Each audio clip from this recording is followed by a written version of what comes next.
Hello and welcome to Lore of the Cards, the series that looks to find the lore hidden in your Hearthstone deck. Sometimes hidden very, very deep indeed. Since I've seen this one requested so frequently, I decided to throw all caution to the wind and make an episode on it. It's a legendary added in Whispers of the Old Gods, the Boogie Monster.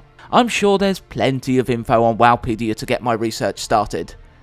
Well, maybe the Hearthstone wiki will have more information. I might be able to at least piece together both sources and get a— oh, damn it! The art of the card is by Alex Hawley, who we've covered twice before. I can usually at least string this bit out if a character lacks lore. Oh, what have I done to myself?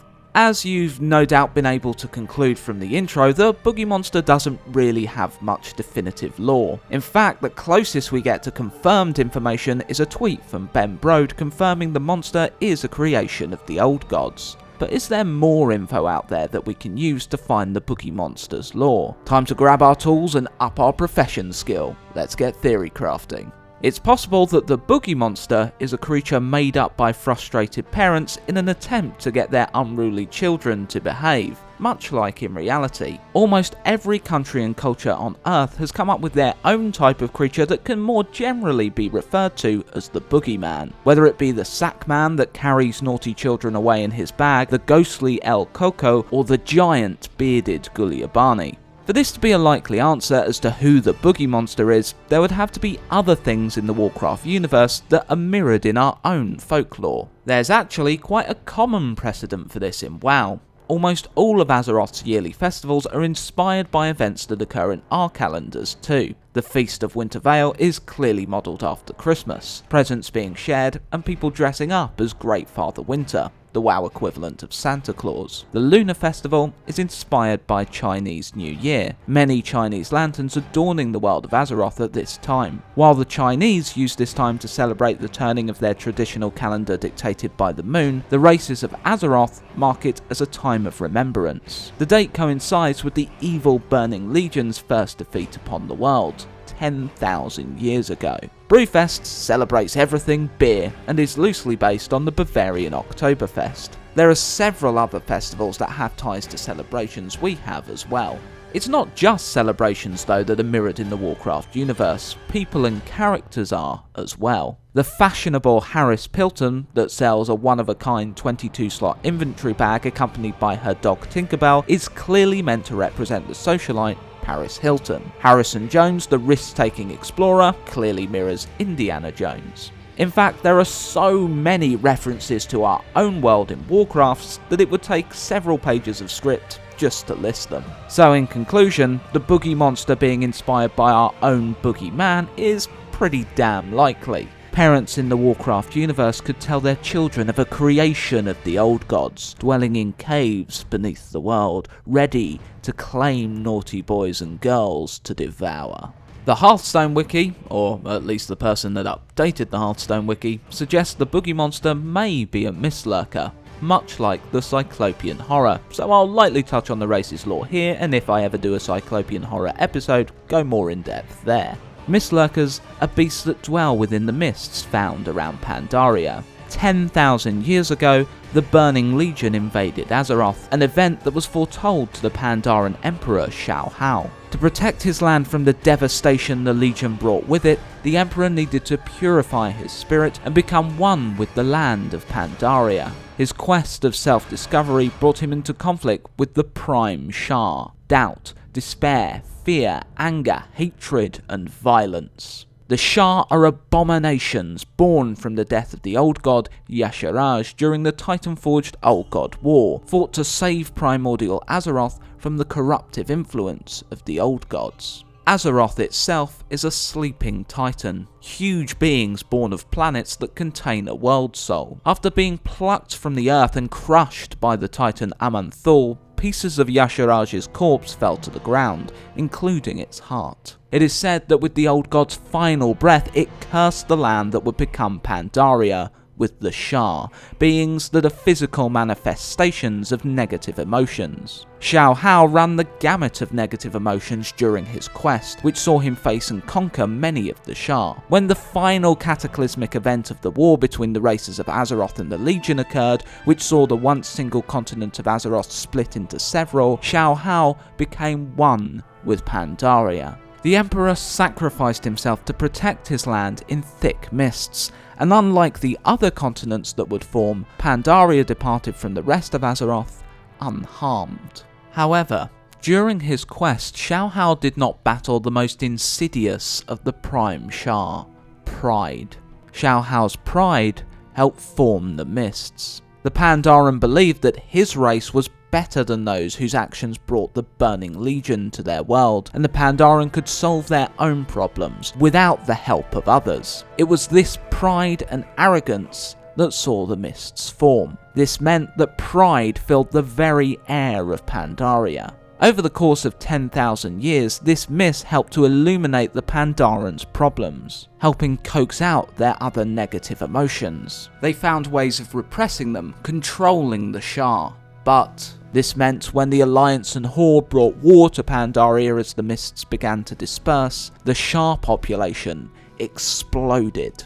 As the Mistlurkers appear to be born of the mists of Pandaria, which can still be found in the continent despite most of it dispersing, their birth as a race can be connected to the most powerful of all the old gods, Y'Shaarj. Despite this, they are not an evil race, quite the opposite. They may look horrific, but they are quite peaceful. The mists of Pandaria help sustain the Mistlurkers. The warmer and more fragrant the mists, the more nutrients the lurkers can draw from it. The shaman of the Yungol devised a way of communicating with these creatures using special torches, but the Yungol turned on the lurkers. They used their torches to control the creatures and killed any that did not listen to their orders. Usually, if a Mistlurker is overtly evil, another is driving their actions. So, why would someone conclude a Mistlurker, generally peaceful creatures, could be the terrifying Boogie Monster? I believe it's most likely due to its physical appearance. Much like a Mistlurker, the monster is quite hunched, and while the monster has 3 eyes on its face as opposed to 1, it is the single central eye that your attention is drawn to. It can also be argued that the Boogie Monster is depicted in a misty environment, and appears to be forming from the mist, its upper body fully formed, and its lower body still yet to form.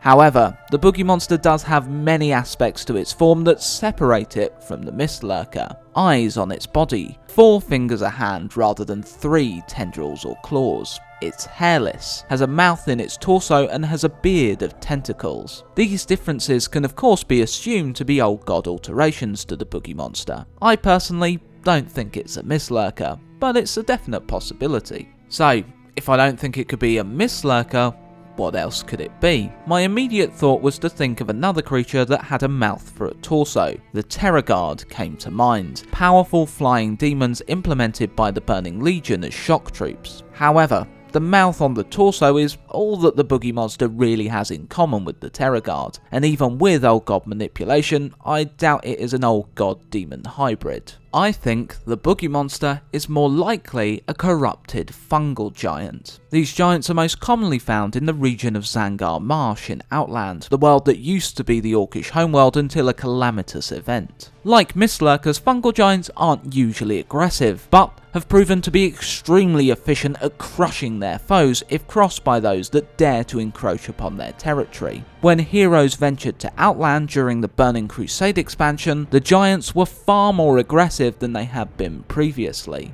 This was due to being driven to starvation. The Naga, led by Lady Vosh, had taken over much of the territory and drained a good portion of the waters from the marsh, gathering up many of the area's natural resources. The fungal giants needed to survive. Suffering from starvation, the giants came into conflict with the Sporlings of Sporagar. Roaming through the tiny race's spawning glen, the giants picked off the young and helpless, devouring them. In a way, these giants were a real Boogie Monster, hunting down children. But it did not matter if they had been naughty, the giants just desperately needed food. While many fungal giants were slain by adventurers to defend the near helpless spawlings, they did also consistently seek ways in which to bring a peaceful solution to this conflict, as the giants weren't evil, just desperate. The giants are an interesting animal, both giant and plant. The glowing warts upon the giant are not in fact part of the giant, but plant life that has formed a symbiotic relationship with the giant. The fungal giant has 3 hearts that look similar to artichokes, and its brain is a complex mass of fungi. This mass of fungi exerts centralized control over the giant's body. I personally see a lot more in common with the physiology of this creature than the Mistlurker when compared to the Boogie Monster. While the fungal giant and Mistlurker actually use the same basic in-game model, the giant is bulkier, giving it similar proportions to the Boogie Monster, and the once symbiotic growths on the giant's body are what have turned into the Boogie Monster's extra eyes. The raid boss Brackenspore has also shown that some fungal giants have tentacle-like beards too. Of course, there are differences to be had. For example, the fungal giant's eyes lack pupils, there is no more in the torso, and while a fungal giant's legs are extremely thick, it is not a single base like the Boogie Monster appears to have. There is one final piece of evidence that I believe links the Boogie Monster to fungal giants: its surroundings. The cave in which the Boogie Monster resides looks very similar to the lair of the fungal giant Quagmiran, the final boss of the Slave Pens dungeon in WoW. Once the ruler of all fungal giants within Zangar Marsh, when the Naga came, they were able to subjugate the beast. After being brought to heel through excruciating torture, the fungal giant became an imposing war machine that served the Naga without question. Quagmiran was defeated by heroes, but who's to say the corruption of the old gods has not been able to resurrect the part plant, part beast into the horrifying Boogie Monster. So not only do I think that a fungal giant could be the Boogie Monster, I've named one specifically for you, one that lived in an environment similar to the Boogie Monsters, and is of the same colour as the monster. Admittedly, this is so specific to the point where it can't possibly be true, but if I were to write a backstory given the Boogie Monster's appearance, this would likely be it. But James, you say, aren't the old gods in Azeroth? They aren't on Outland, how could their influence extend so far? Well, old god influenced activity has been witnessed on Outland, though not from the 4 we know and love. As Gul'dan was bringing together the Horde upon Draenor, a group of Arakoa, called the Dark Conclave, sought to strike out against the Horde before it became too strong. Learning the Arakoa's intent, Gul'dan attacked them, using the magic he had recently been taught by the Demon Lord Kil'Jaeden, a lieutenant of the Legion. Gul'dan's magic devastated the Dark Conclave's home, and left the bird people to wander the land as ghosts. Decades passed, but the plans of the Conclave to rise to glory had not faded. The Orcs had left for Azeroth, and at the height of the war between the Alliance and Horde fought on both Azeroth and Draenor, Draenor was shattered into Outland. Still, the Arakoa worked, looking to summon their insidious master who they worshipped to their now shattered world. During the Burning Crusade expansion, heroes thwarted the Dark Conclave's plans just as they were on the precipice of achieving their goal. The Conclave was so close their master's form was visible, and is referred to in-game as the Summoned Old God, its model being the same as Cthulhu's. Perhaps the Boogie Monster is a what-if scenario, much like Ragnaros the Light Lord. If this summoned old god made it to Outland, it would have corrupted the fungal giants and Quagmiran, perhaps even creating an army of Boogie Monsters. Maybe, in the time adventurers have been fighting on Azeroth to save their world from the likes of Deathwing, the Shah, and travelling to an alternate Draenor to defeat the Iron Horde, this old god has been able to convince others to summon it to Outland, and one of its first creations was the Boogie Monster. So, there you have it, a little theory crafting on the origin of the Boogie Monster. What do you guys think this horrifying creature's origin could be? Does mine seem plausible or utter crap? Let me know. Either way, I hope you really enjoyed it. If any of the art caught your fancy, I've done my best to link the artists in the description below. For those of you looking to strengthen the beast that is the Six Gamers channel, a like, sub and share are always hugely appreciated, as it helps share my love of Warcraft lore with more people. Of course, if you wish to see this channel devoured by the big bad Boogie Monster himself, I've heard he's attracted to dislikes, though that may just be a tale told to YouTubers to get them to create better content. Either way, thank you so much for watching, happy Hearthstoning, and I'll see you later for more Lore of the Cards.